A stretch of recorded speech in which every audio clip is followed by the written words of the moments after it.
Welcome to Blizzard Fire. We hope this video helps fire up your solution. You begin by making the flavor base. Dissolve palm sugar into warm water, then mash the soaked tamarind to extract juice. Next, pound toasted shallots, dried shrimp and shrimp paste together. This builds depth and umami.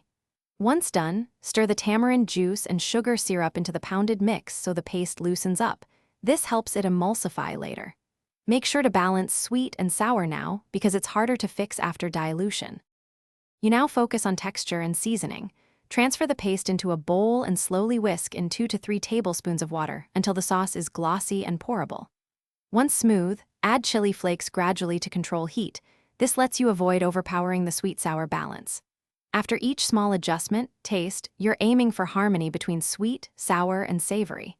If it's flat, add a little more shrimp paste. If too salty, round with sugar and water. You finish by folding in chopped cucumber or pineapple for brightness, then transfer the sauce to a serving bowl and top with toasted peanuts if desired. Serve immediately with prepared fruit to preserve crunch. If it's too thick, thin gradually with warm water 1 teaspoon at a time until desired consistency.